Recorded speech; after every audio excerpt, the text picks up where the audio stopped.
Hello, and you're very welcome to a spontaneous and impromptu Mobile Creator Academy live kind of pop up session. Part of the reason for this evening's session has been the huge amount of discussion on social media, particularly over the last 10 or so days, about the change in pricing and everything on Filmic Pro and what that basically means for content creators. I'm a long-time content creator, and I've been using Filmic since its birth way back in 2010. And I'm in many ways perhaps as upset as some of the user base out there in relation to the change in the pricing model. But at the same time, I'm trying to step back and think pragmatically about what it ultimately means for me as a professional trainer. Now, in setting up this evening's live chat, I basically reached out to a lot of people that I know in the mobile content creation community. It was very, very short notice, to be fair to all of them, but nonetheless, I'm really, really happy with everyone who has agreed to join us. And there's even a few more invites still in the mix. So we may have some unannounced pop-up guests over the course of the day as well. But I'm going to bring everyone up on screen in one group. So first the screen is Blake Calhoun of iPhotographers. And you can do the introduction in a second, Blake. I'll get everyone to explain who It's they all are good. in a second. Great. Also joining us from Seattle is Courtney Jones. Courtney. Hey, how's it going? And then joining us from Berlin is Bianca Maria Rathe. So we all are coming from, in some ways, shared perspectives on all this. I'm going to kick off by handing over to Blake so he can tell us a little bit about who he is and what he does. And I guess it's the classic case of who are you and why are you here? Blake. Right. I'm Blake Calhoun. I run a YouTube channel called the iPhoneographers. And so you probably realize from that name that I talk about iPhone video and iPhone filmmaking. And I've been a Filmic Pro user since 2011. And the subscription model has taken my audience for sure and me a little bit by surprise. Yeah, we're definitely going to deep dive on that one for sure. I don't think you're alone there, to be fair. Courtney. Yeah, so Courtney Jones, I am a filmmaker, educator, and more importantly, bacon lover. I have also a YouTube channel called Made on Mobile, and it is dedicated to making things on mobile devices. And I started using Filmic probably around 2015. So I used it on a feature film and kind of fell in love with it and have stuck with it ever since. Excellent, great stuff. And Bianca. Yeah, I'm Bianca Maria Rataj. I started mobile journalism in 2014, and that's when I also started using Filmic to do my films. And after a while, people asked me how I did it, how I did that on my phone, and I got into the teaching space as well. So now I'm more into the PR and marketing space to teach people how to use their phones to create content. So I often recommend Filmic to my clients. And before I do my trainings, I send around a questionnaire and try to find out if people are willing to pay for ads. And that's what I have found out. Half of them would, but the others wouldn't. And most of them wouldn't do a subscription. So that's something I've learned. Yeah, I mean, I'll do the intro on who I am and why I'm here as well in a second. But I think it's fair to say that the general kind of response over the last 7 days, maybe a little bit more than that. Certainly, if you look at the Facebook page on Filmic Pro, is that apparently the vast majority of people are basically saying subscription, no way. That seems to be the recurring theme. Completely accept that, and I will say at the get go as well, right? I personally, because I'm nearly 50 years of age, I don't like change. I'm a very slow, late adopter of Netflix. I still haven't switched to Apple Music. I don't really like subscriptions, though at the end of the day, I do for a few exceptional apps, and I'll mention them because I want to be completely transparent here. For a few exceptional apps, I do have subscriptions, but they're rare, and I'm very, very picky about them, okay? But anyway, so who am I and why am I here? So basically, Glenn Mulcahy, back in 2015, I started a conference called MojoCon, which was a conference where I would have met Bianca, all about mobile journalism and professional content creation.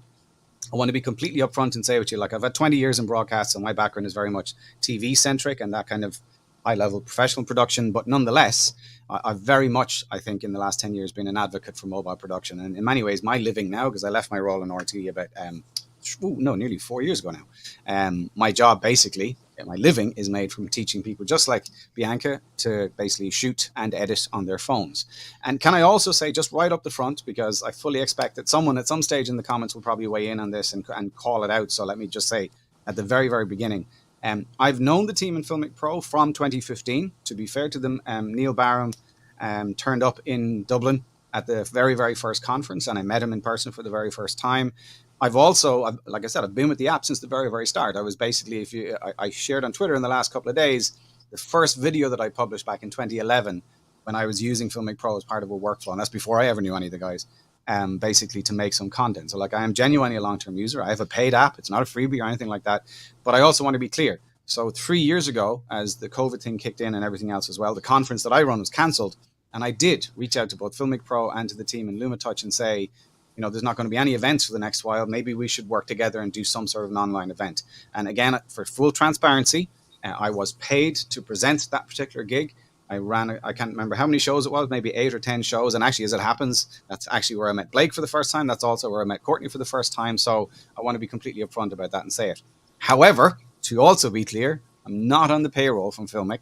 I'm not being paid to host this. In fact, they're probably, if they are watching this, hi guys, I doubt it, but if they are, there you go. But they may be a little bit nervous even to what I have to say this evening, because they know that I'm a bit of a loose cannon when I get going. So on that bombshell, that is the starting point.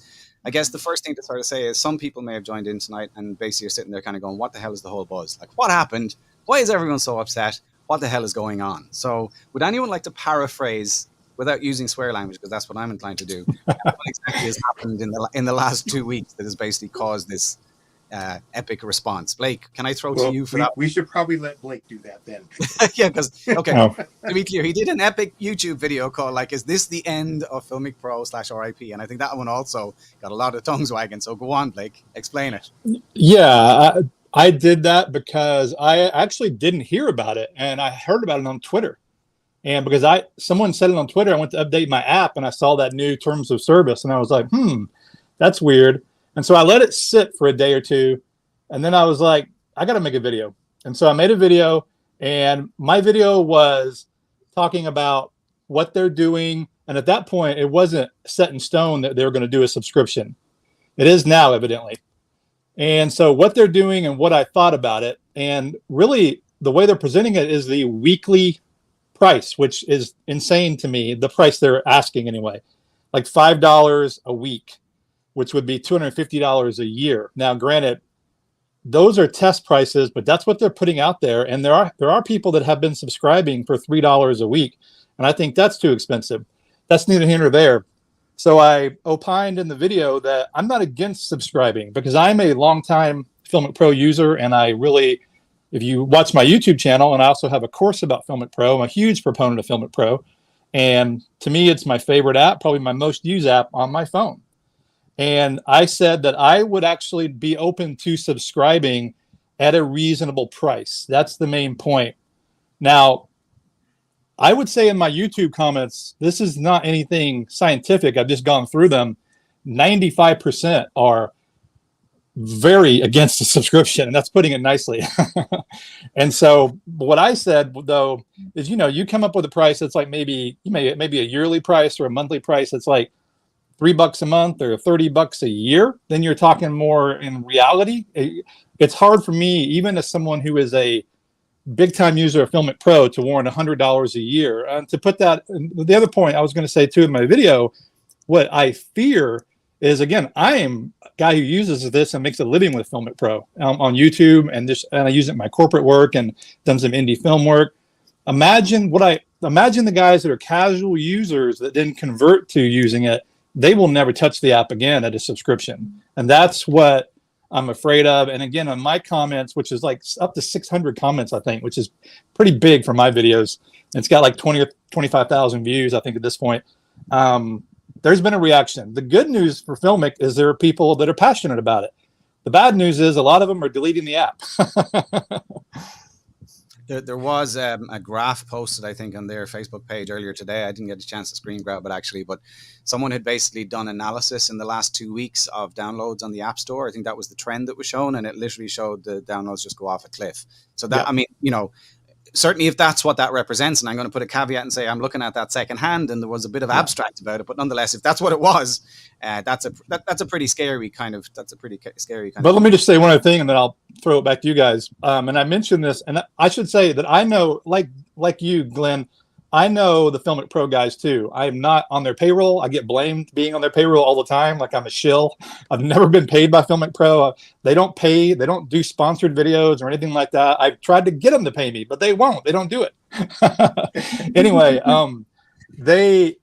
I do know the guys, and I know them from getting to beta test their app. And so I am, again, a big fan of Filmic Pro, but I'm not in any way, shape, or form financially connected to them. And so I just wanted to get that out of the way as well, that I pay for the app just like everybody else. So yeah, 100%. And thanks for clarifying that, Blake. Because I mean, yeah, people, like I say, I was kind of, I won't use the word trolled, but certainly my integrity was called into question on Twitter today with the survey that I published, as though I was basically just putting a Filmic survey out there and trying to do it through an anonymous sort of front. The questions that I asked, and we will get to them. I've just before we came live on air, I went through all the responses in SurveyMonkey just to see what the answers were like. I'm going to share those with you as a talking point as well shortly. But nonetheless, I have not been asked to do this by Filmic. Like I say, they know that I'm a bit of a loose cannon because I've got myself into hot water plenty times in the past. And I mean, for me, similar to you, Blake, and I think also yourself, Courtney and Bianca as well, my living depends on this to a huge extent. Like I've had professional clients. I teach a lot of broadcasters.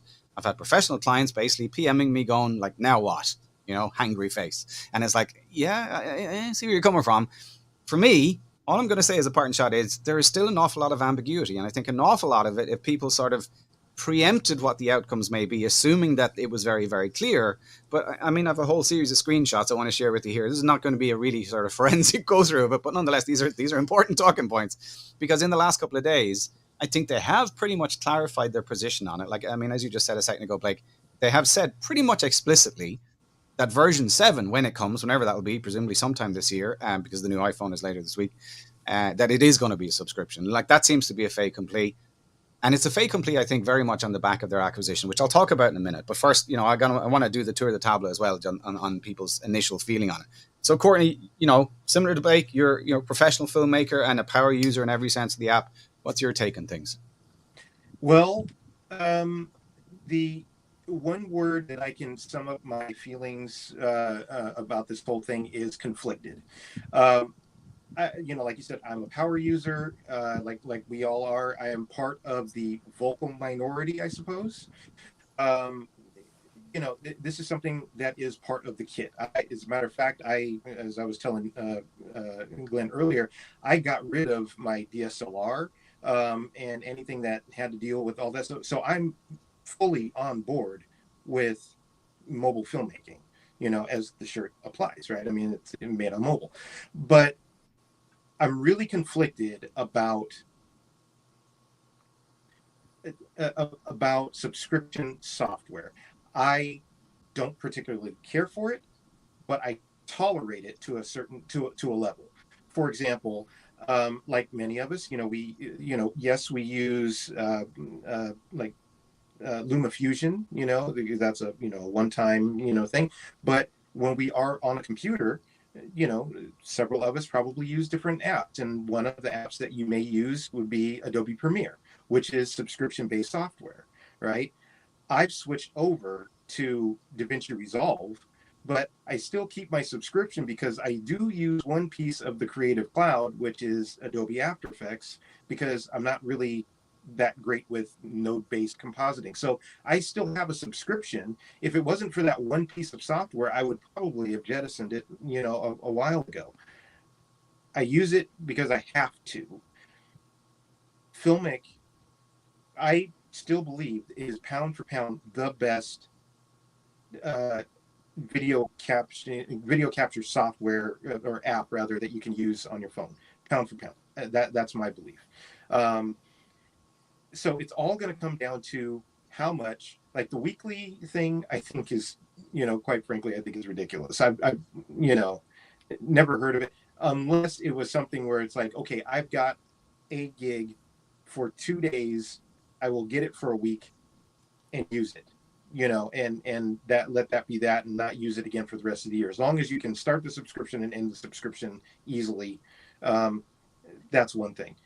How much it is going to be, that's another thing for me. If it was $2.99 all the way up to maybe $4.99, yeah, I could do that, and comfortably say. But anything above that, I feel like I would have to seriously consider other things. And this is coming from, full disclosure, I'm friends with Neil. I love everybody at Filmic. I mean, they're genuinely good people, and they're Seattle based. I love those guys.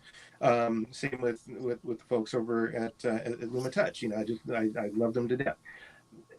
I don't want to see them take a big hit because of this sort of model. And this sort of model is not necessarily the user base's model. I feel like, I know nothing about bending spoons. I know nothing about them. And I'm sure they're fine people. It's just, I feel like they either didn't ask, or if they did, they didn't listen to the base. And it's the same thing I think that happened with Final Cut years ago. When the moment they stopped asking, hey, because I was a part of the Final Cut Pro users group, the moment they stopped coming down and asking us, hey, what do you think about this thing or that thing or the other thing, and that communication got cut off, we got Final Cut X. And blah. So people make changes, companies make changes. I know, Glenn, you don't like change, but there's changes. I'm okay with certain subscriptions, but I feel like we're getting subscription to death, now.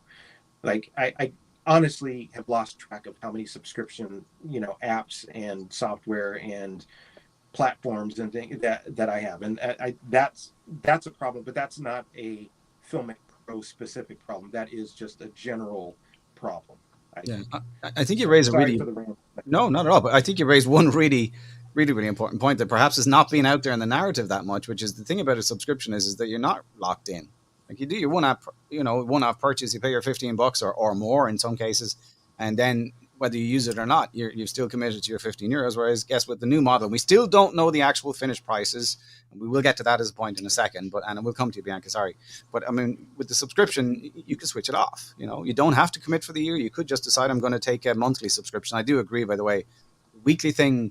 I think it's great maybe for a comparison, because when we launched MCA, we did that. We went, it's like, this is equivalent of 66 cents a day. It's less than a cup of coffee. But the bottom line is that I don't think anyone wants to have 66 cent coming out of their account every day. A monthly thing and a yearly thing, I think, is the only stuff that really makes sense to me. But anyway, sorry, rant over as well. Bianca. Or if there was one more thing, if there was, a tiered sort of thing where it was like a non-pro or freemium sort of thing, and then the pro, like to switch all the good, like if you didn't need ProRes or Log or the Cinekit or whatever, and that was on the non-pro freemium version of it, and then it's like, okay, now I feel like I need, all these extra bells and whistles. Great, buy the subscription and you get everything, and everything is unlocked for you. That's a model that I could see, because that would help. One of the things that us as educators, we try to get people in for like the path of least resistance, right? And so try to get students in, try to get, one of the things that I am a stickler for is getting people off their butts and just get creating, and not having any excuses not to create anymore. And if price is an excuse, that's just, and mobile is supposed to help mitigate all of that as well. So let me come to Bianca, Courtney, because you're kind of into the next thing I want to talk about as well. So just Hold 1 second. Sorry. Bianca, your Passionate. perspective. Sorry. Yeah, I've got mixed feelings as well. I do have some subscriptions, and I'm not sure how much I would be willing to pay for the app. And I know that my clients are reluctant to pay for subscriptions, anyways. So I think they will use lots of people buying the app. So the model you just mentioned, Courtney, would be the best in my eyes. Like have a basic version for free and then a pro version on top. But as I see, I think it's if you are acquired by a different company or bigger company, they are profit driven. So probably that's gonna like prices will go up. And I really love Filmic Pro a lot, but I'd be willing to pay if I use it on a regular basis. And what I found in the recent months that I often use my the native camera app to do my films or my filming, and so I think that's also an important thing. Maybe they're more addressed towards filmmakers and not like the social media, video space, and content creation space, because you can use TikTok or Instagram and cut within the app and Right. film with their whole entity, so or like the environment. So I'm not sure if I can make it clear to my clients to pay over 250 euros or whatever it will be, and because then they say, okay, we'll invest in a DSLR or that's It's something. And a it's the very news itself after a while, so you often forget you've got the subscription, and it's like, okay, yeah, that's what I told you earlier. It's like, why is my bank balance lower all of a sudden? Because it's like, I forgot, I haven't cancelled my subscription. So that's something also to be aware of. And I think that's what people don't like about subscriptions, because they don't have the real grip of it, or they can't decide what to do with it. Yeah, I think there's so for me at least, there's two really, really important kind of talking points in that you mentioned there, Bianca. One is the acquisition, and from my own perspective, I think the acquisition and the timing of the acquisition definitely has to be part of this picture. So I've been navel gazing and soul searching all those other wonderful things over the last few days, because I've had so much kind of, like I say, private messaging stuff coming back, and I'm watching thread just literally burn them to the ground in public, and I'm kind of going, Christ, this is really bad. This is really bad. I think there's no question, I'm going to say it up front, that from a PR point of view, it doesn't get much worse than this from my perspective. Again, no, it's been terrible for them. Terrible. It really has. I mean, it should have been a bit softer, the approach, I guess. Not like opening the app, and it looked completely different as well. I was like, what's happening? What's going on? Yeah. Well, okay, so look, on that particular point, right, and we'll also talk about the subscription stuff, because let me reiterate, I've dug around a bit to try and get some clarity on this. I will say that there's a deafening silence from Bending Spoons. They haven't said anything publicly. There's been no commentary from any of them, that their representatives. It's all been on Filmic. But the one thing I can say, and I'll show you the actual tweet that went out that I think explicitly says this, is that they haven't finished the pricing or decided on the pricing. They have not decided that yet. Okay, and right. I'm looking at the comments coming in over here. I will pull some of these up to air for discussion in a minute, but I do have a couple of slides to show first. But I'm hearing all the commentary. I'm watching it, and I will be bringing these up on screen for talk point as well. But let me just be clear, because a few people have said this. The pricing is not agreed. Okay, it is in the public domain. I'll show you the tweet. It is not yet agreed. So we're arguing about the idea of 250 daylight robbery per year. We don't know that that's the price, and maybe someone in Bending Spoons is watching this tonight and might hear a little bit of the sentiment if they've missed all the thousands of tweets to tell them otherwise as well. But nonetheless, the bottom line is it's not fixed. So let me just show you this, because did a little bit of digging around, not forensic, but do come from journalism background. So I just want to show you this. Bending Spoons, Italian company, the best that I could dig out, and you can do a whole Wikipedia dive and all the rest of this if you want, but they have a portfolio of products. The older products all appear to be kind of health and fitness applications. The most recent products that appeared in their portfolio, and they do not all show up on the App Store when you type in Bending Spoons, okay? They're all kind of interlinked to a certain extent. Remini shows up under Splice. Splice shows up under Bending Spoons. It's all a little bit mysterious. But that's probably, from what I can establish, that's probably because the vast majority of the 5 app acquisitions that you see on screen are probably no more than 12 months old that I can establish. And then by all means, if someone knows better, call me out on the comments, but this is what I've established, right? So in this portfolio, and they're all kind of media-centric apps, we have Focus, which is an app that I personally have a regular use for. I show it in every course that I teach when we do the photography module, because I actually personally use it for my Instagram stuff, because I love the way that you can modify the shallow depth of field even better than you can in the native camera app when you're editing your portrait photograph. So Focus, big fan, like it a lot. Focus Live, which is its version for video, not as big a fan, because my early testing of it found it to be a bit clunky and not anywhere as good as the still image one. Maybe it's come on leaps and bounds since, but basically the two of them are interlinked. One is for still image, one is for video. Remini, I hope I'm pronouncing that one right. Don't know if any of you use it or not, but it basically, from what I can establish, is an app that will use artificial intelligence or machine learning to kind of fix or, you know, improve images. So it kind of looks at a photograph that you upload to their server, and then it calculates, oh, that's an eye, so we can enhance that and blah, blah, blah. So in theory, at least based on the demo I saw, it can improve images using artificial intelligence. So down that end of the productivity photography side. I use it. You use it? Okay, great. Well, you can tell me a bit about it in a second, because I haven't downloaded it, but nonetheless, I just Googled it. The last two on screen, Alight Motion. Again, full disclosure, Alight Motion was an exhibitor at our event in London. That, by the way, was before they were acquired by Bending Spoons. They were still an independent company. And I know the team in Alight Motion from way, way back when a lot of them were actually involved in KineMaster. That was their point of origin story there. Okay, so they were acquired actually earlier this year. And then from what I can ascertain, probably one of the earlier purchases, because it's a couple of years now, is Splice Video Editor, which was bought from GoPro. Okay, so 5 apps, which are all basically in the kind of content creation, productivity kind of family and so on and so forth. But here's the one thing that I want to show you, because looking at all these in the App Store, what you start to see is a trend. So here are the 2 pricing things that pop up on the App Store when you look at them for Splice or for Remini.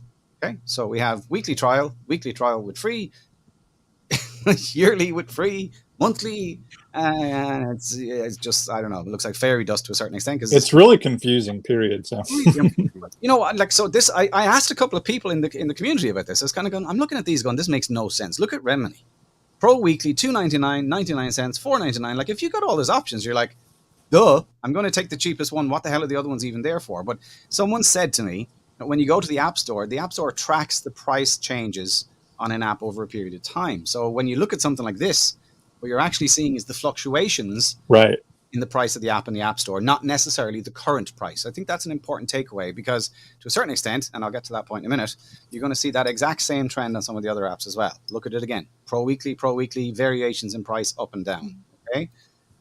The last one is the message that went out into the public domain that, in my opinion, excuse my language here, but that triggered part of the shitstorm. That's because this went out in the update to the app with the new TNCs, and it basically has some of the traditional prices that we all have probably opted for, the cinematography kit with, you know, Pro, Raw, and all the other stuff that's in there. But we also have these weekly free trials with variations in price, okay? And this, I think, to a certain extent, is one of the things that has really, really confused people. Because if you look at it, Filmic Weekly with free trial, 99 cents, and it goes all the way up to $4.99 for a weekly free trial as well. And it does appear to demonstrate what the messaging, the early messaging, albeit messy that it was, from Filmic suggested, which is that they're trialing different prices and no decision has been taken on it yet, which is what the kind of core message was coming out of the back of it, okay? I do think that one of the things that has really kind of made things more complicated is that new TNCs popped up on my screen, and that was the first thing that threw the red flags, and that's when I took to Twitter and went, holy, yeah, you know, it's like, what the hell is going on here? Epic TNCs, almost Facebook-esque, and the ultimate punchline, and again, I'll call out in this today, just as a commentary about it, how can Filmic force you to change the terms of your contract or renege on the contract that you've signed with them because you purchased the app? Well, I mean, in my opinion, I'm not a legal specialist, but it's pretty obvious. If there's a thing that says, here are the new terms and conditions, either accept them or don't use our app, you're just, you know, you're basically being bludgeoned into accepting the new TNCs. Same time, that's not uncommon. Last time Netflix raised their prices, I got a message to say, here's our new TNCs. If you don't want to accept them, basically stop using our service. Same with Revolut a little while back. So it's not uncommon. It's not nice. I'd absolutely accept that, but it's not uncommon. The thing the difference with that, though, they is are losing subscribers because they're getting a lot of churn. They're getting a lot of churn. But the difference with that is you didn't already own Netflix. You owned Filmic Pro. That is where people are bumping. They Right. feel betrayed. They don't want to. You don't switch midstream. I mean, I guess some people have tried. You just listed those apps. I think that's where, at least the people I've interacted with, that's what they're bumping on. I don't Right. want to pay again. So this is what brings me to the point about version 7, because somewhere in the middle, and this is where I think part of the potential PR disaster may have actually triggered. Somewhere in the middle of all that, we know now, because they put this out as a splash screen on the app recently in the last few days, that there's a new version of the app coming. They haven't set a timeline for it, but again, I'm conjecture, new phone within a matter of days, likely new version of Filmic probably within a couple of months, hopefully by year end anyway. It makes sense in my head, and you can tell me if you don't think this works or not, but there is a prerequisite for this, I think, or a legacy thing, which is on a previous version, I was the one who would have gone from $4.99 for an outright purchase with the very first version of Filmic to what I think was the $14.99 version at one of the key updates. There definitely was a point somewhere in its history where I paid for the second time, and it was well into the evolution of its life, maybe post 2015, 2016, possibly coming to V6 actually. I don't know if anyone else remembers that, but I'm pretty damn sure, and I could check my Apple records to see this, but I'm pretty damn sure I have paid for it twice. And the new pricing came in with a brand new version, a much higher functional or feature version. So in my head, at least, it kind of makes sense that they might tie it to a Pro update coming to a whole new version 7, and also on the back of the acquisition. What I think really messed it all up is that it basically, that trialing stuff got out early. Whether it was accidental or deliberate, but getting it out into the public domain, I think, is what's caused the vast majority of the confusion, because the messaging has been so contradictory and completely and utterly kind of hard to basically take anything solid away from it. But that's where I kind of think I can see it going. If it gets acquired, they're going to have a brand new version of the app. They're going to pivot from the one-off purchase to a subscription model. I think that at least makes sense. I'm not saying I like it, by the way, to be clear, but at least it makes sense. I get that you get a paid version for this version of the app, but if there's a brand new version with some new features or something in it, then maybe there's an option for you to basically decide, okay. Yeah, it really is about the value proposition, isn't it? So what are you going to be getting for what price? Yeah.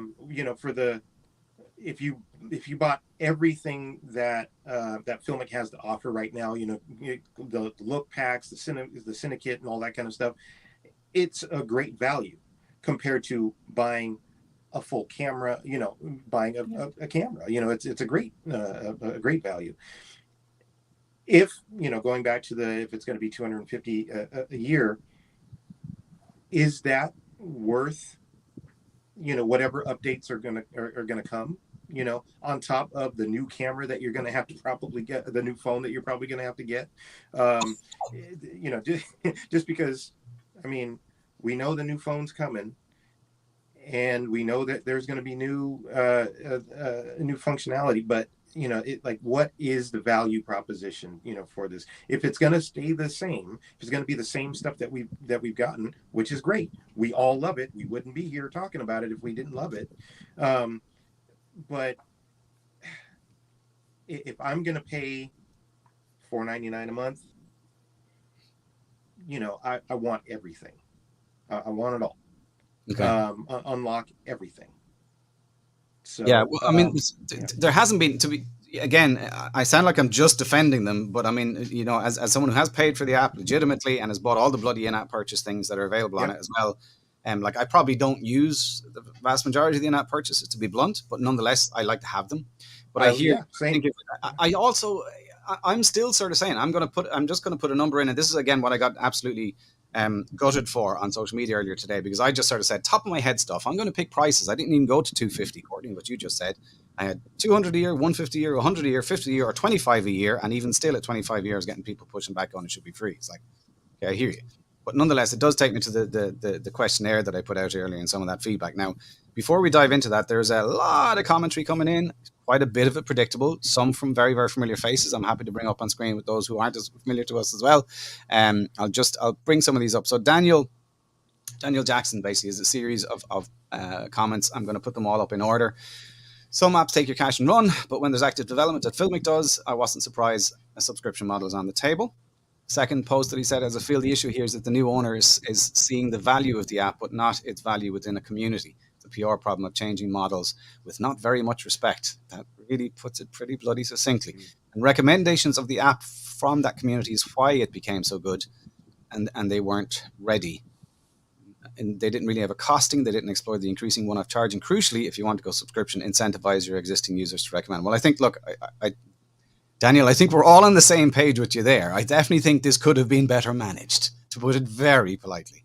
But I think you got one really, really important point there. And I think this is something that perhaps is getting lost in the whole debacle, right? The reason that I have actually met Neil Barham and Kevin and Chris is because Filmic Pro shows up.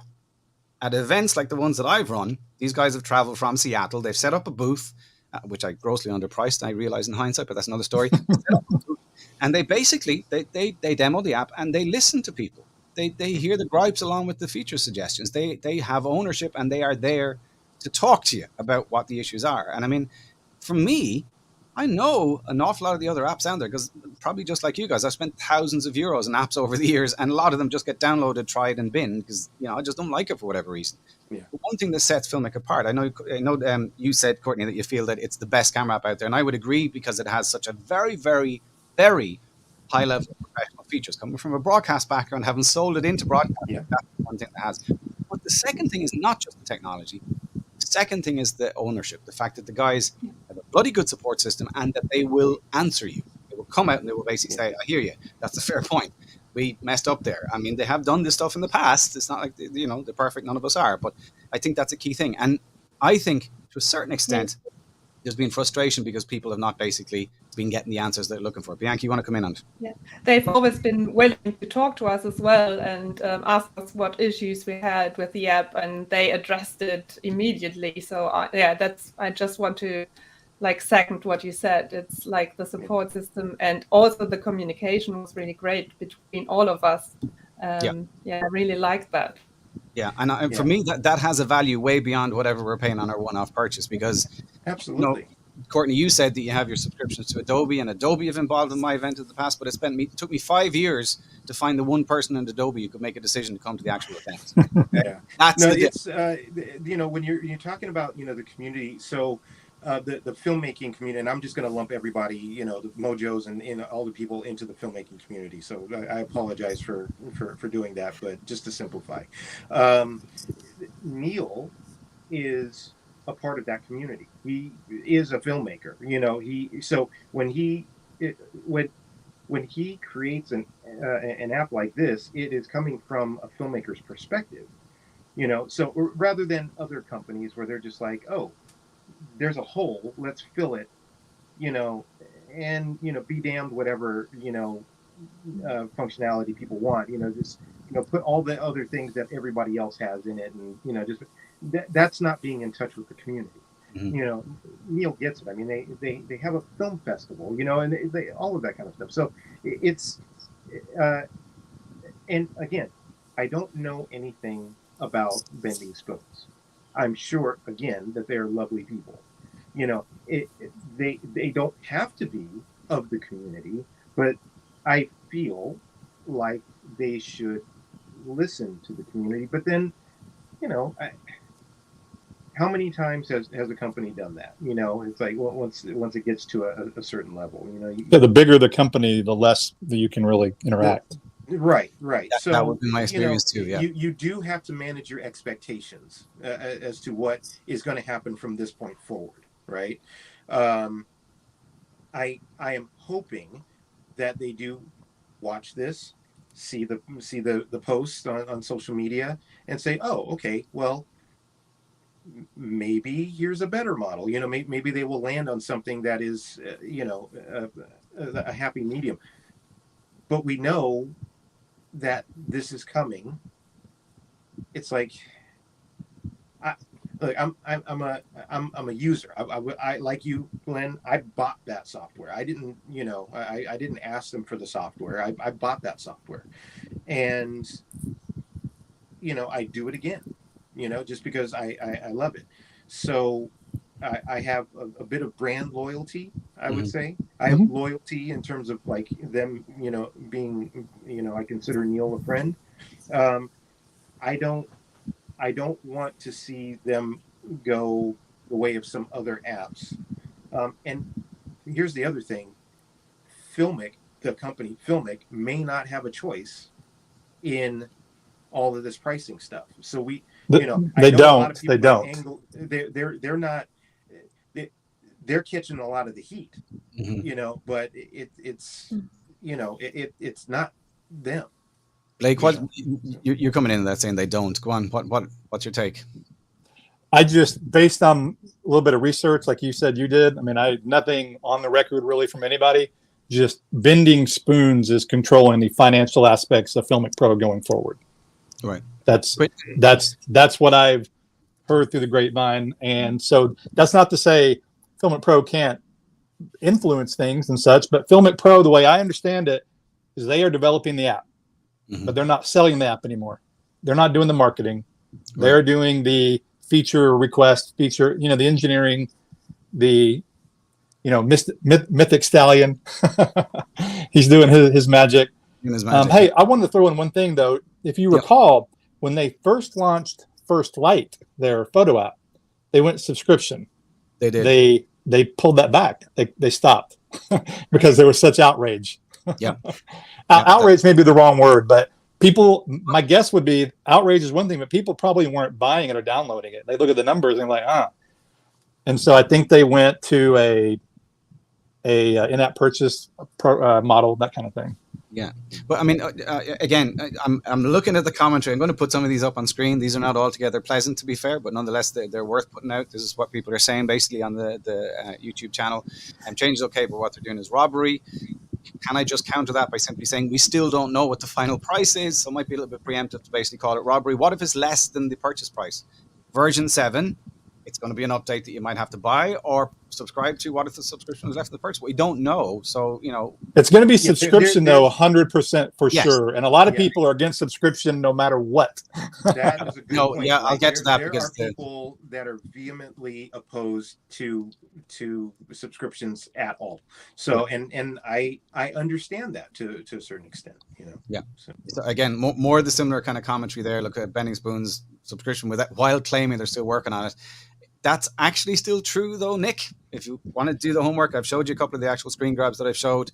If you look at those screen grabs from the App Store, you can see that they are actually trying different prices. And clearly, I'd have to agree with Blake on this. When you look at those prices compared to all the other apps in the Bending Spoons suite of tools, I think it's pretty bloody obvious that it is a Bending Spoons initiative. The Filmic guys, though, probably are wearing quite a bit of the heat on the back of it, it's fair to say. Here's another comment. I'm especially worried as someone who's a hobby user on disability with limited income and a lot of other expensive bills to hand. Now, Zachary, this is a really, really interesting topic because when I did the poll earlier on, I threw out top of the head stuff, looking at other apps, possible ways that the app might actually have a free version. Okay. Now, again, I got gutted for this on Twitter earlier on, but this is not some bloody inside track. This is me navel gazing, kind of going, well, I know that app does that. That app does that. What would people prefer of a list of 5 or 6 different apps? So I will come to more of the actual questions, but I do want, if you will permit me, guys, to just go through some of those the stuff that went out in that poll. Did any of you complete the poll? Just out of curiosity, no pressure. You did, Courtney. Thank you.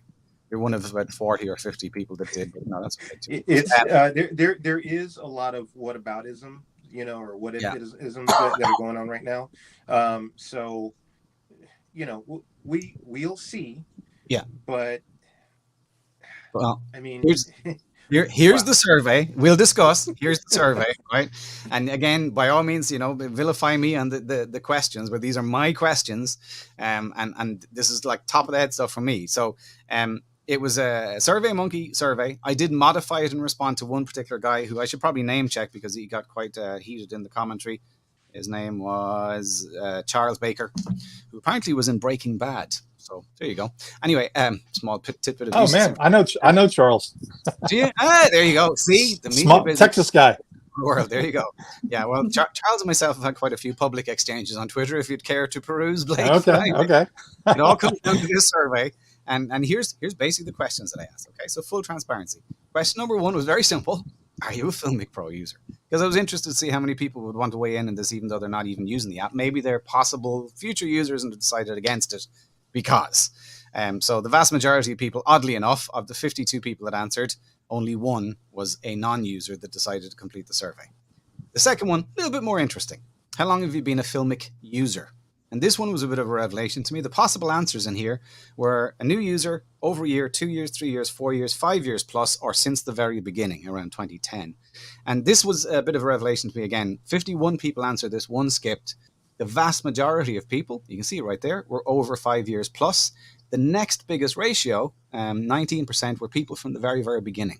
And what that kind of shows me is that like there's a big legacy loyal user base. Now, big caveat, it's 50 people out of possibly 5 million users. So this sample could have a lot of sort of weighting on it, let's say. But nonetheless, indicative and an interesting talking point, I still think, right? Next one, we're getting a little bit more towards digging into the audience. Which of the following best describes your usage? And I think this is a key question. And I want to get to this before we wrap up today, which is this idea of the different users. Because one thing about Filmic Pro is, right, it has all these insanely high-end features like, ProRes, 700 megabits per second recording. Most people I talk to, even in broadcasters, don't even use ProRes because transferring those files back for news are just a goddamn nightmare. So they're very, very happy with, Filmic Extreme and HD, and that's it, right? But the bottom line anyway is how do you use it? So a few revelations in here. The answers were, I use it every day, use it a few times a week, use it a few times a month. I'm a casual/occasional user, or I rarely use it at all. 50 people answered, 2 skipped. Vast majority of people, I use it a few times a month. A few times a month. Second biggest category on that one, 32% of it, I use it a few times a week. So, not 12% are everyday users, which is a real power base. Personally, if I was to answer that survey, I would have said probably a few times a week as well. I don't know where you guys. Me too. A couple times a week. Bianca? A few times a month. A few times a month? Okay, interesting, right? Anyway, so the weighting again, a few times a week, few times a month. So fairly serious users, right? I mean, at the end of the day. Now, obviously, this was a fairly predictable question. It was, are you willing to consider a subscription? This is the one I got gutted for. And I basically just gave 2 options. Said yes, within reason, and the reason I said within reason is we still don't know what the friggin' price is. So it is, if it's a reasonable price, I might subscribe or not. So the 2 options are absolutely not or yes within reason. 50 people answered, 2 people skipped this question. 58% said absolutely not, but 42% said within reason. And I think that's an interesting talking point. And again, I dived into that in a little bit more depth. Again, this is the one that caused the most uproar online. Because I didn't have the option of I will not subscribe to reiterate it. And I felt the reason that shouldn't be there is because in the question I said, if you answered that you would consider a subscription, right, what maximum annual cost would you be willing to accept? The options, 200, which works out at €4 a week, 150, €3 a week, 100, €2 a week, 50, €1 a week, ballpark, 25, 50 cents a week, or I will not subscribe. Those are the answers. Now, here's the interesting thing. Obviously, the vast majority of people went towards the €25 a year subscription. A few people, 16%, went towards the €50 a year subscription, which I personally, and I actually said it publicly during the week, that's the one that I would be willing to wear. A euro a week, €50 a year, I could wear that. I wear that for the likes of Mojo app and Unfold and others, which again, I'll talk about in a minute. But I mean, nonetheless, I use it professionally. I make money using the app. It's going to pay for itself. I'm happy to take 50 quid on the chin. But I still found it interesting to see what that breakdown looked like. The next one is use cases. And I think this is a really, really important thing. I said, which of the following best describes your use case? You're a professional mobile filmmaker and make money from it, or you're an amateur mobile filmmaker. You're a professional content creator and make money from it, or you're an amateur content creator. A professional mobile journalist, it's your living, or you're a volunteer reporter, occasional journalist. You're a student or a professional educator trainer and make a living from it, or you're a hobbyist and an occasional user. Now, there's quite a big spread here, a really broad spread, and I may have missed other verticals that are all relevant to this user base, but these are the ones off the top of my head that are quite interesting. And I will put a caveat here to say that the skew for me may well be from the fact that it came from my account, to be blunt. Other people did reshare it, in fairness, but the vast majority of people that showed up in the survey were either a professional educator or a mobile journalist. I'm putting that down to the fact that they're probably the people who follow me on Twitter, to be fair. But nonetheless, there's a really broad sweep. There's also a substantial number, like around 24% I said trainer, but 12% said a hobbyist occasion user. Not one student replied. Now, again, the poll is only up for less than 24 hours, so if this is left online, and it's still active, by the way, but, I think it might change over time if the volume goes up. But nonetheless, interesting. Again, we'll circle back to all these in a minute. Now, this is the one that I think is interesting, and this goes back to that point from Zachary a minute ago, which is if they were to do some sort of a trial/free model, which of the following options would you prefer? Okay, and this is me navel gazing, but based on other applications out there. So the options were a free app with limited functions and a separate Pro app with a subscription. So in other words, get some of the core features of Filmic Pro, but just call it Filmic, for instance, and then add the Pro version. It could be the same app, or I guess it could be a separate app, but add the Pro version that has all the high-end stuff like ProRes and, whatever other features are in the next version that are coming for V7 and so on. All right. And the interesting thing is 46% of people that responded said that would be their preference. Kind of a free versus Pro version. Just choose which one matches your use case most best, bad English. The next model down after the free use case one was a 30-day free trial. Okay, which, I mean, as an educator, that works for me too, because it just means I can basically tell the students to download it, use it for free, and they can cancel the subscription before it rolls over. So that works for me. And then the next models, pecking order, going down the way, full functionality of the app, but medium resolution export only. And in my head, this was kind of like, well, that could be someone for social media who doesn't need 4K because it's going to get compressed to junk on Twitter or whatever afterwards. And then other options like in-app, advert supported premium. You have to watch an ad before you can use the features, which I personally, not a personal big fan of it, but it's one way of getting stuff for free if you're willing to wear it. And then the last one was watermarked output, which again, KineMaster kind of does, and you can use it for free as long as you're willing to wear the bug. And, there's ways and hacks around it, which I don't endorse. But anyway, those are the different options. So again, interesting stuff that the vast majority that voted anyway would prefer a free app with limited functions and then a separate Pro app with the advanced features and the subscription. The last thing is just to give you some weighting on it. The vast majority of people that responded were Apple iOS, 93%. And most of the devices were pretty new. 13 Pro Max and iPhone 11 were the ones that predominantly seemed to respond. So that's the kind of survey. Any takeaways, thoughts, comments on it? I'm interested to hear. Anything that surprised you in it?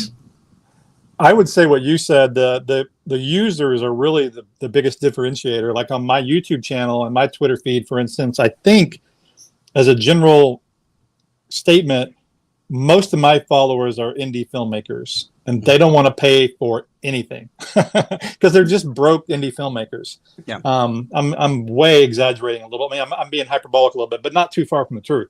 Yeah. The other percentage, I think, are mobile journalists, and they make a living. They may not make a living with their phone, but they have a place for it in their kit to be able to actually potentially make money. Or maybe it's a B camera or B-roll camera. The filmmakers have no way to turn it into money, because that goes back. Courtney mentioned Premiere Pro, Creative Cloud earlier, and I've heard some people compare it to that too. Not necessarily the pricing structure, but just the idea. The difference with Creative Cloud, because I subscribe, and a lot of people again don't like to do that, but I use the whole suite of tools, and it's 50 some odd bucks a month, which is $600 a year. Yeah. But as a freelance editor, even if you're just charging $50 an hour, which is pretty common or more, you make your monthly bill back in 1 hour of work. So you see, and so with Filmic Pro though, because even though we all like to, and I know they like to think this too, the Filmic guys, there's really not that many people, at least on the filmmaking side, that use Filmic Pro to actually make a living. Okay. There's just not. They may be like me, who use it in combination with the other gear and cameras. They may use it as a behind the scenes camera, but it doesn't. Do you see my point? I mean, you really can't compare it to Adobe Premiere Pro when you can make a full on big time living as an editor with that suite of tools. I mean, you can make six figures easily. With Filmic Pro, you're limited. And so I put a post on Twitter, and I wasn't really talking about Filmic Pro in general. It was actually in response to your tweet, Glenn, where you talked about how KineMaster is going subscription now too. And so a lot of apps are doing that. And I just start to wonder if some of these apps don't overestimate their value to the user. Because in a lot of ways, I think some of these apps, especially on the filmmaking side, and don't get mad at me for saying this, but they can be kind of a novelty for some people, especially in the beginning. Now, I'm not saying that at all, because the thing is, I'm not saying that for me at all. The thing that the apps like the companies like Filmic Pro really rely on is, they rely on Apple. It's really more about how good the phone is. Okay. As these phones have gotten better, then people take the content more seriously, especially with ProRes and that kind of, even though a lot of people don't use it, as these phones get better, people in the filmmaking world, the TV business, take it more serious. I guess that's my point. Yeah, no, Well, and then you when you go back to the pricing, you see here where it says KineMaster, the annual and monthly, subscription, you're getting a certain value because you're shooting and editing in the same app. Same with Adobe Rush, right? You can shoot and edit with Adobe Rush. With Filmic, you're just shooting. There's no editing or anything like that. Right. So, but in KineMaster, you're probably not shooting ProRes, or you're probably not shooting in log, or all these different things. So there, the people who are using it, again, we here, and probably a good portion of the people who are watching right now are a vocal minority. We are the power users, probably, either advanced hobbyists and above. Yeah. And we're going to have something to say about this. Well, I'm worried about this hurting depending on the pricing structure, hurting the student or, the hobbyist, who, I recently started getting back into teaching filmmaking, not just using Filmic, but using Filmic in my courses, teaching, in person. And one of the apps that I have them, use is Filmic. So, if somebody's going to say, well, I don't want to, again, we keep throwing out all these numbers, but what if number? I don't want to spend $14 on top of however much the class is, on the app. Yeah. Okay, if there was a freemium version, that would be awesome. Well, I mean, that's why I put the question in there, Courtney, because again, these are talking points. Ultimately, some of this information is going to make their way back to either the Filmic team or Bending Spoon. So I want this stuff to get in their radar, because this is what, people like myself, and for that matter, Bianca, who's been trying to get in for a while now. So Bianca, these are real issues for us. Bianca. Yeah. Me personally, I would pay €100 or even more, because I see the value in it, and I know how many people are behind that app and who make a living from it. So I think that's important. But now there's a company at the back, so that's, as I said earlier, they are profit driven, and I think that's something to consider. And also, as I have found with my clients, half of them would never subscribe and never pay for an app at all. So I'd say, I would stop teaching it on a regular basis. So I'm not sure if it's really worth it for me to subscribe endlessly. So for my own personal filming, I use it, but I could always go back to the version I've paid for now. They said, okay, I can keep that, and I'm really happy with that, and I can use it with my gimbal, and it's all good. So I'm not sure where this is headed, and what I can say from my experience, people are really not that much into paying for apps at all. So I'd have to convince them that this app has a really great value. And if I am not convinced anymore, and as Courtney said earlier, I need to see that there's some more value in it for this kind of subscription model. So I'm happy to pay for it, yes. And I see that, I want to be paid for my work as well. So they can't just continue like it was earlier, but if they renew it and have a different version out, but I guess they have to communicate it better, what we get in the end and what the outcome is. And the communication has been really the key issue in all lack of it. Thereof, and that's something I actually don't get, because I found the guys at Filmic were really communicative all the last few years. So I don't get why it's all gotten out of hand as it looked like. So it's a bit, I would imagine that there were some things that they couldn't talk about, Yeah, I'm going to go out on a limb here, which is, if you were in a company, like I haven't been in a company being acquired, but I was in one that was dissolved. But if you were in a company and a new boss basically came in and issued a new directive, started saying, okay, guys, you're now all working for us, all of you, and here's how it's going to work. You kind of pretty realize that, it's kind of, you either step up and kind of follow in line, or else maybe now's a good time to take the package and run, to be blunt. So I can't help but feel that there's an element of this, which is that the guys, the reason that we've had a certain muted response from them, although I think the posts, I had them on standby, we skipped over them, but the posts that they put out on Twitter, I think kind of clarified perhaps as far as they could go with it, maybe. I don't know. They did the classic Friday evening dump though with that, you do when you have bad news, Yeah, I know. I know you have to be quiet about what's happening, but still, if like Ben & Spoons is responsible for their marketing, probably that would have been, It's interesting the way the narrative now is sort of twisting on YouTube, because a few people are sort of saying, they feel really sorry for the Filmic Pro stuff, and then we go to Bending Spoons of a social media presence, as though let's direct all our ire that way. I'm sure it's early days in a mergers and acquisition scenario. I'm sure that they're all working very bloody hard to make things lock into step and work. That's a huge leap of faith. But anyway, I'm going to turn my attention again to some more of the comments coming in. But just for one clarity, because I showed the slide but then didn't reference it, which was in the last couple of weeks, while all this has been going on, I've been kind of drip feeding out other revelations to me, which, Unfold, which is an app that I do have a subscription for, sent me a promo today to say subscribe now for 50% off. And when I clicked the link, it basically had 50% off is now double the price that I was subscribed for previously. Oh, jeez. Unfold reduced from 115 to 57, but in fact last year I subscribed for 50.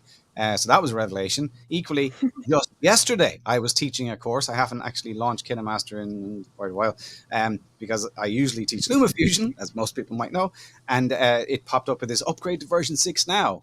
And when I clicked it just to see what happens, this popped up. So annual, it says 1208 a month, so 144 euros a year to use KineMaster now, or 1450 a month. So that's a big jump. That's more than double what they had going before. And then VN Pro, which is another video editor, to be fair. And VN recently went from a free model where they were free to download and use, and now they're a subscription model, and it's 11.50 a month, up to 80 euros a year, or 81 euros. Are there two different versions of that still? Of VN or VN? Yeah, a VN. Yeah. No, I think you can bypass that screen and get limited features.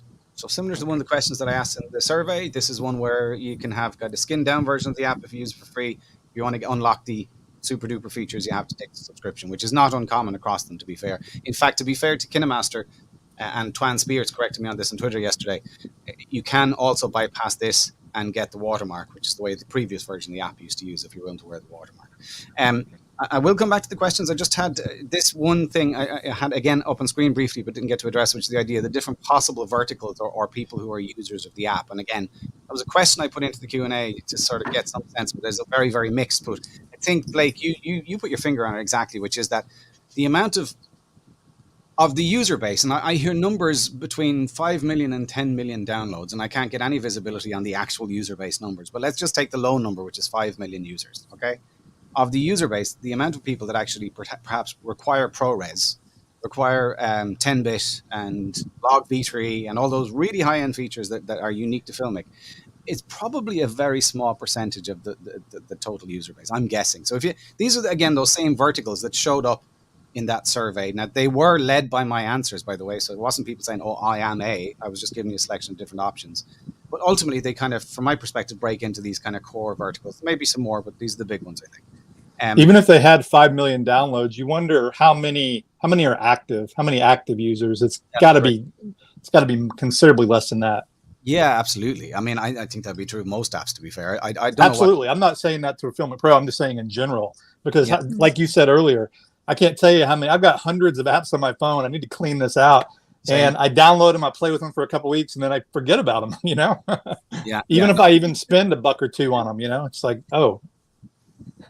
But here's someone recommends it to you and you find it on your phone. Yeah. Exactly. Oh, I haven't opened that in like 6 months. It's been offloaded for common on my phone anyway. Look, so my point here is that when you look at these different numbers, and this was echoed, I think, in the volume of responses, the professional filmmakers and the reporters and the trainers were the ones that basically dominated the survey. Now, again, I'm putting a caveat in to say the survey may have been skewed by the fact that it came from me, but nonetheless, those are the heavier numbers in it. The people who seem to be most vocal, if you look through the thread on Facebook, are people who are occasional users and hobbyists, or I will say early journey filmmakers / YouTubers. They seem like they identified themselves as such in their response. I'm an indie filmmaker just starting out. This is a betrayal. That sort of message was fairly common in the thread, right? I'm going to pose this, and this is the one that's going to get me in hot water inevitably, but I'm just going to say it. I did the math. I posted it publicly, so it's out there already. I'm not saying anything I haven't said before, but I ran the numbers, okay? And I'm taking the numbers that were in the survey now, and I'm putting them into my head, and I'm pretty crap at math, so I'm just going to run the numbers in a calculator beside me. But even as an example, if about 5% of the user base of 5 million users, let's just say 5% of it, like factoring in that a vast majority of those are probably not active users, so it's a very small percentage. But if 5% converted at about $50 a year, that would potentially generate in the region of about $12 million in 1 year. And I'm going to assume that that's the sort of number that the people in Bending Spoons are looking for, because I have no idea what they spent on Filmic Pro, but if they spent anything less than that, they got a bloody good bargain. Because it's, Well, I looked at last month, and I don't know, I just kind of did a Google search, and I looked at the downloads for the app from the last 30 days, and I found a range between 40 and 60,000 downloads, paid $15 a pop. Okay. So, but Apple takes 30% of that. You got to remember. So that would be like $1 million of gross revenue, but then it'd be like 600 grand to them. And so I've never looked up, or I've never really gotten into the financials with Filmic Pro, so I don't know how much they made. But the deal is, more than likely, and just being completely honest here, if they sold the company, one of two things: they were either not making the kind of money they wanted to, or they want to expand and they need more investment to expand, and they weren't looking for private equity. And maybe that's what it is, because I do know they want to get into more, well, as the phones improve, they want to really increase their computational imaging capabilities, all that kind of thing. And that raises a really interesting point. And we did not discuss this previously. This is not prompted in some way, but you couldn't have put it better, because in my head, and I showed you the apps earlier on, I'm going to go way out on a limb yet again and probably get my ass roasted on the back of it. But if you look at the apps that they bought in the last 12 months, they have an app, Focus Live, which is a specialist app for basically modifying the depth of field in an image. That's what it does in the video realm. Now, again, I know nothing. I'm just trying to join the dots. If in a few days' time, Apple do a new, there's lots of rumor mill, but a 50 megapixel sensor that is a better time of field depth sensor and everything else, or time of flight depth sensor. And if there is already intelligence within the Bending Spoons economy that allows an app to leverage that beautiful shallow depth of field stuff better than the native camera does, and if they happen to be also owned by the same company as Filmic Pro, then maybe, and I'm going way out on a bloody limb here, but just maybe those teams might talk together and we might have a feature that basically kind of goes, holy shit, wow, okay, now I kind of get why they might have needed to do the switch and what the benefits are to jump to V7. But in the absence of that... Right. Oh, Christ. Now, we're going to enter so much hassle for this, but I want to show this to you on screen.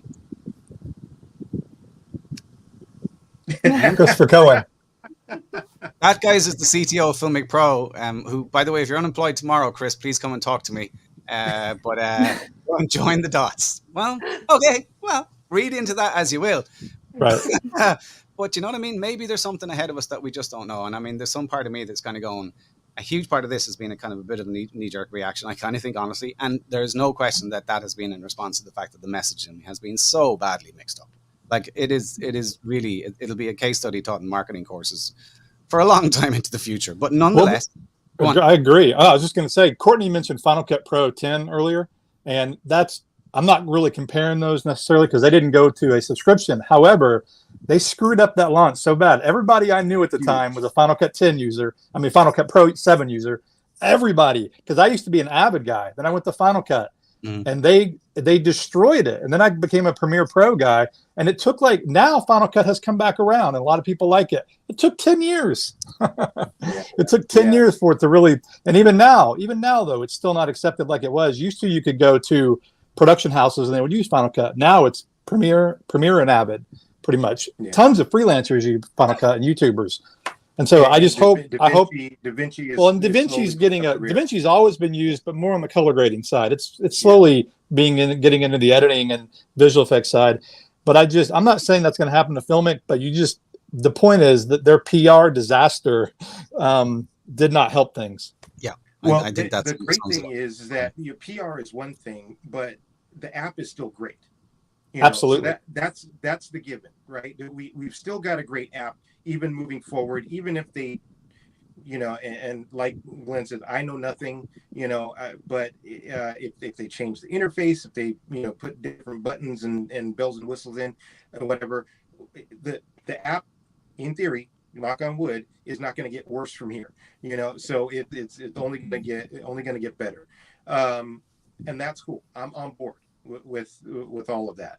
So we've got a great app. If they can maintain the level of quality, of the app going forward, which obviously they can, that's awesome.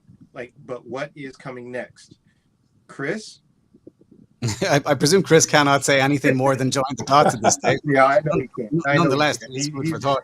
He's the best in the business at dodging landmines. So. Yeah, I'm going to put this out there again. It's slightly going to inflame the discussion, but I am going to say this because again, I've had clients personally message me, kind of going, "This whole subscription thing is a disaster. What are the other options out there?" So I probably won't be in any way in favor for saying these, but these are the alternatives. I thought Beastcam's move to switch to $199 price over the course of the last week was, proper marketing school 101 type stuff, wasn't it? Fair play to them. A couple of these apps, I have all of these on my phone. I'm going to be straight up and tell you that. A couple of them are now subscription based. So Mavis, I've forgotten his name, but he was at one of the MojoCon 2, I think it was, in 2016. He came over from the UK. He, if I remember right, he was recently acquired by Atmos. I think it was Atmos bought them, was it? I don't know. But anyway, good guy, great app. Great app, $5.99, but with in-app purchases. Same with Moments Pro Camera. There's also in-app purchases. So Beastcam seems to be stealing the show for the people who are jumping ship. And they are, yeah. They are. But I will just say one thing, because again, I think there's a small element of people kind of just throwing the toys out of the pram in protest before really understanding what the hell it is that's about to happen. So can we for a second just circle back to the key facts that we actually know, rather than all hyperbole about it's going to happen, burn the house down. So the things that I'm going to sum up, and correct me as we go on this, but ultimately it is this. Number one, version 7 is going to be a subscription. End of story. It is a fact. The tweets are there from Filmic, and they basically say it explicitly. So the idea of protesting enough to hope that they're going to change their mind, given the fact that they've been bought, is, I'm afraid, in my opinion, an exercise in futility. Okay. I just did it on screen. Great, because I was looking down. Those are the messages. Thanks for your feedback these past few weeks. We were acquired. We hope to build the same kind of app. The whole team, this I think is the most important thing. They basically said, whole team is staying with it, which is really important in an acquisition. We could have lost, Chris Cohen, what a disaster that would have been. So like the team is moving with it, which is a good thing because it means the consistency of the actual development. That I think is a big important thing. It has mentioned that if your version 6 point whatever, it's going to continue to be usable. It doesn't explicitly say supported, which I know a few people in the commentary here have asked about. Maybe that's something that needs to be clarified from the guys at some stage. This is the key thing. Going forward, future apps will be moving to a subscription model. We hope to arrive at the right pricing model soon, but we are not there yet. So rather than preempting it and throwing the bathwater out and all the rest of it, maybe let's just hold back and give them a little bit of time for the bloody dust to settle. Because to be fair, I would imagine after being bought like this, after 12 years in existence, there's quite a lot of dust. But yeah, and then Chris, this is pre him joining the session. I genuinely didn't expect anything would comment. But basically, he again is echoing this. We're transitioning to a subscription model, and our pricing model tests are not concluded. Basically saying exactly the same thing as went out in the main public threads. So if I could hope for anything personally, and I'm going to ask you all for what would be your wishes at the end of all this, ultimately going forward? What's the message that you want to send, if there's such a thing? Well, how would you sum it up? For me, it would be, I'm willing to wear a subscription. Personally, I could go to $50, probably squeeze a little bit more, but that would be my comfort zone, and I would not delete the app for that figure. I would wear it because it's equivalent of €1 a week. I can do that because I make money doing this. Okay, that's my take. But, and this is kind of a big but on it, what I would expect in response is with V7 that there's something bloody amazing that's going to blow my socks off and makes me want to be the lifelong user of the app that I have been for all the amazing other features that they've written in over the years. But one final thing, come back to the Q&A. I would love to see a version of the app that is accessible to people in emerging economies, because sometimes I do training for NGOs where the annual salary of the people I teach is $250. I'm not kidding. I know people like Corinne Podger and others have been very vocal about this, and rightly so. There is an economy of people out there. I've mentioned other apps as alternatives, but the bottom line, were Filmic to preserve a version of Filmic that basically is free and accessible to people with some limited features, and then offer subscription on a reasonable level for the professional high-end features. Personally, that would be my ultimate wish. Blake, what would you hope for? Yeah, I think I'm right there with you. I'm not against, just like I said in my video, I'm actually not against the subscription, or at least paying for new features. I think what we've gotten over time has been a great value. What I'm concerned about is I'm in the minority. The vast majority of my audience has said they won't pay for a subscription. And so would it be, as a guy on YouTube talking about apps, and then again, I have a Filmic Pro course, it gets tough for me to ask them to spend $50 a year. I can't say, well, hey, I'm doing it because I make money from it. Do you see what I'm saying? And so if it's reasonable, though, I think most people that use the app are probably okay paying between 20 and $50 a year. Maybe, 30 is really kind of, in my mind, a good target. But if you start doing these high weekly or monthly prices, it goes back to what she was saying earlier about, it feels like it's a for-profit, because you get a lot of people saying, Bianca said that earlier, you get a lot of people saying that they feel like they're being greedy. I don't think Filmic's being greedy. Maybe Bending Spoons is. I don't know anything about them. It's capitalism. They're trying to make money. And no, I'm not against making money, but you also don't want to gouge people. Mm-hmm. And I guess the last thing I would say is, from just a big picture, going to the Final Cut Pro angle, Final Cut Pro 10, I think it's going to get worse for Filmic Pro in the PR side of it anyway, or the perception, because perception becomes reality, before it gets better. And I think the dust will settle, and they may have fewer users of the app, obviously, because it's going to be subscription, but then that could, in the end, be more revenue for them after all. Not necessarily great for the casual users, but if it helps sustain the app, I guess in the end, it's okay, because I'd rather them not go out of business. Well, that's a really, really fair point. Like, if it's a choice between there's a subscription or there's no Filmic Pro whatsoever, yeah, that would be leaning me towards a subscription without question. Bianca? Yeah, I see it the same. I think I would wish for different models, and I hope they address it. And I don't know if any of you has filled out the questionnaire in the app. There was one, so I really hope they continue to talk to us, so you can tell them what we really need, and then when we know what we get from the app, I'd be willing to pay. And I really hope there's a budget one for those who can't afford it, and then a middle one, and maybe a higher priced one for those who use it on a daily or weekly basis. So that's something I'd hope for. Yeah. What about yourself, Courtney? First, I would say understand the community, that we have here. So understanding the community and basing the pricing and model off of that. So my thing is freemium model, no less than $2.99, probably no more than $4.99 a month. Yeah, and I think that would be fair. I think that most people, would be able to do that, and it would fit within the community, within the base, but also not exclude, and this I think is really important, not exclude the emerging base, like people coming in and wanting to be a part of the filmmaking community, or at least using it, even if they're just going to be hobbyists, get them in with all the great functionality that a free version, keep it all one app, just lock certain functionality, and then just unlock it for people who want the full, to eat the full buffalo. So so freemium, $2.99 to $4.99, and keep it simple.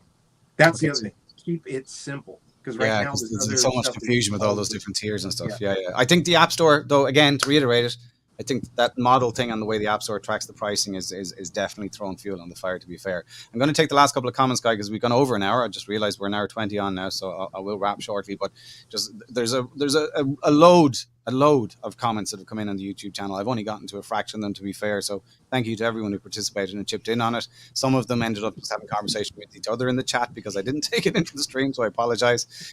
This one from Nick, I think, again, is a fair point, echoes what you just said, Courtney.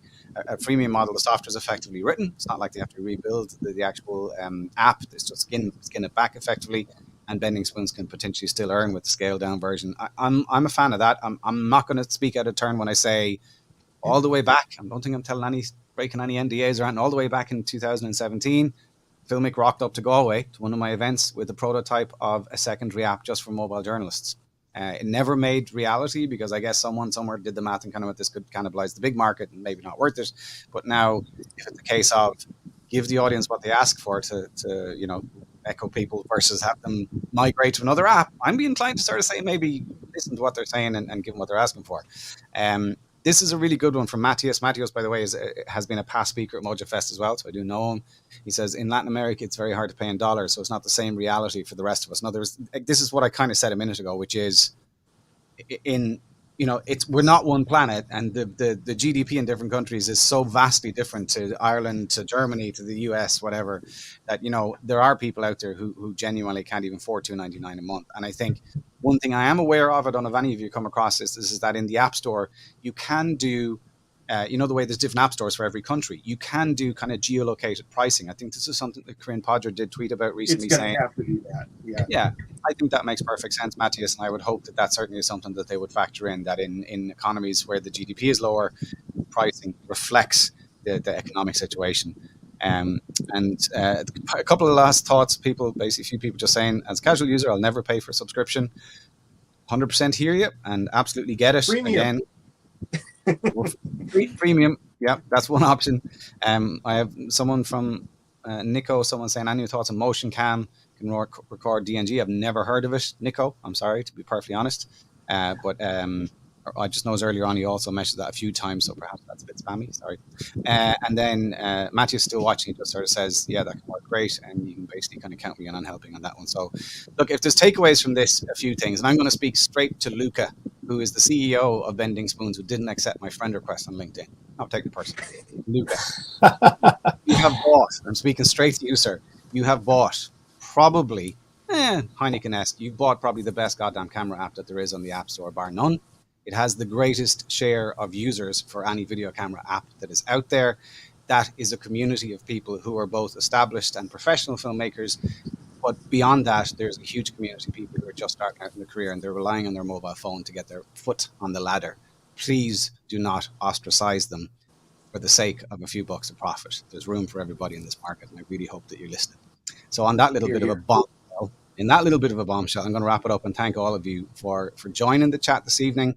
I found it really, really good to get it off my chest because I've been sitting festering in my little house in the Midlands of Ireland quietly for a few days, kind of going, this is just batshit mental. So it's great to, speak to other adults in a civil tone and discuss the nuances and the pros and cons of it. But I really appreciate your insights and for giving up the time this evening, guys. Thanks so much. For those of you who have joined us, I'm going to do the gratuitous plug that I cannot avoid doing because I hijacked someone else's account to do this evening. And that is, this is under the MCA banner. MCA is the Mobile Creator Academy. It's the thing that I basically run. Like Blake, like Courtney, like Bianca, we are effectively all trainers with courses online as well. The MCA is a live academy where you can join in and learn stuff like how to use Filmic Pro and other apps as part of the academy. So if you're interested in finding out more about that, you can get the information right there. I'll leave the barcode up for about 5 seconds, take it down, and we'll just wrap it at that. Any parting thoughts, lads, before I wrap it all up? Good to get going and have your evening or afternoon tea? Okay, all good. Final comments from people coming in. Great forum, thanks very much. Wash your hands. Thank you all. Thanks for a great talk. Finally, applause from Daniel. Thank you, Daniel. Hope to see you in London sometime soon, man. It's been too long. Anyway, that's it. Again, thanks so much for joining in. Really, really appreciate it. And I will talk to you soon, guys. Cheers. Where's that little animation gone? This is what I love about this app. Here we go. One more time. Bye-bye.